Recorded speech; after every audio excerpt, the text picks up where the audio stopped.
Hello, hello, hello, hello, hello. Okay, today I want to talk to you about a question I get asked all the time. If you know me at all, you know that I write, especially on my Substack, for neurodivergent women in midlife. I am neurodivergent, so it's near and dear to my heart. But I do get a lot of questions about saying, "Hey, Dr. Sarah, am I neurodivergent? Like, do I have ADHD or is this perimenopause?" And so I think it's worth talking about this because things can be a little bit confusing. And there is a lot of women who will get diagnosed with ADHD during perimenopause. And the question of that is, am I truly ADHD or is this hormones talking? Have I always been, ADHD or neurodivergent? Or where does that lie? Okay. So let's first start by saying this. Perimenopause is chaos. It's emotional, it's hormonal chaos. I'm going to keep this very simple because I've done a lot of videos and a lot of neurodivergent videos, exactly what dopamine does and exactly what estrogen does on dopamine. But we're going to give a high level here, which is that well, as estrogen is declining, so does your access to dopamine and serotonin and GABA. Okay. So serotonin, is like you're happy, that's basically your body's antidepressant. Your dopamine is kind of your motivation, your initiation. How do you switch between tasks? How do you keep things all organized? And then add in also that testosterone is being affected in midlife, which also has a role in our prefrontal cortex. So in perimenopause, there's a lot of things going on. So, if you've never had symptoms before of ADHD or autism, right, or both combined, neurodivergence is kind of a broader umbrella for that. If you've never had that before in your life and perimenopause hits and now you're starting to feel the brain fog and scatterbrained and you can't task switch and your prefrontal cortex, your executive functioning is off, it could just be hormones, right? So you go on hormone treatment if that's what you decide. You optimize your system, you work on your foundation, we get our magnesium, we get all the things that we need, and then we see where our brain functioning is. Okay, that is a subset of women. Those women did not develop ADHD in perimenopause. The lack of your estrogen decreased your dopamine, and basically now you're feeling like those neurodivergent women have been feeling their whole life. Okay, so in that subset of women, we replace hormones if that's what they decide. We optimize neurotransmitters, we take out your micro macronutrients, we get them where they need to be, and usually the brain settles out. Now there's a significant amount. So there's another subset over here, which is patients and women that have already been diagnosed with a neurodivergent diagnosis and now enter in perimenopause and things go awry. But they may have already been on medications and known their neurodivergence. So then we have to support them through that transition, right? As that dopamine changes, what happens? Okay. Then there's a larger subset of women who didn't know they had a neurodivergent diagnosis, and then perimenopause hits, and they no longer can mask, that's a word, or do the things that they've built around their life, right? Around their neurodivergence, even if they didn't know what that was, they no longer can do that. And so the floor comes out from underneath them. And these women will be late diagnosed ADHD, but they're or autism or both neurodivergence. But they've had symptoms their entire life. Okay, that's the difference.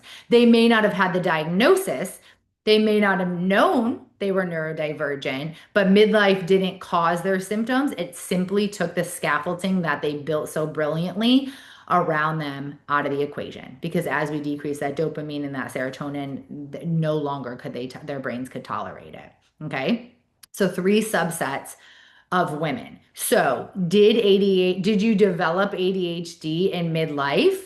The answer is no for the most part, right? It's either you're in one of the three buckets.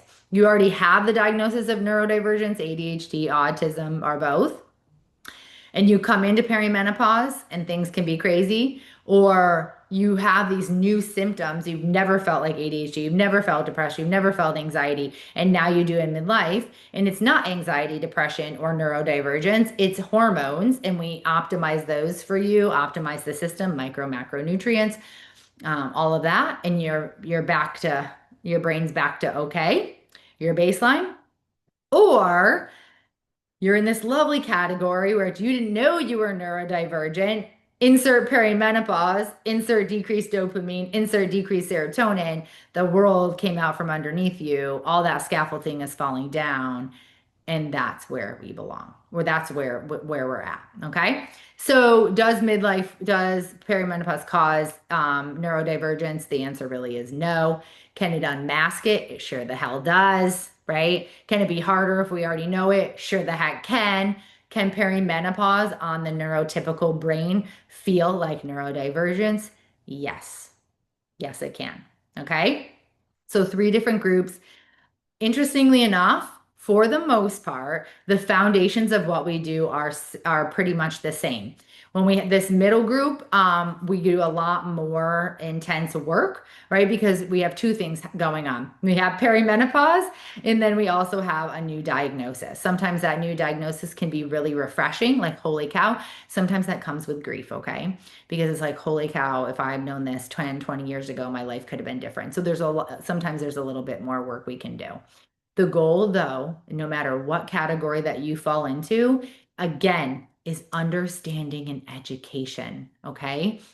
If you've been neurodivergent your whole life and you just got diagnosed in your 50s, sometimes I see it in their 60s, in your 40s. We've got to be banding together and we've got to be teaching the younger generation what this looks like. What does this look? What does neurodivergence look like in girls, right? They don't know. We don't know. We know.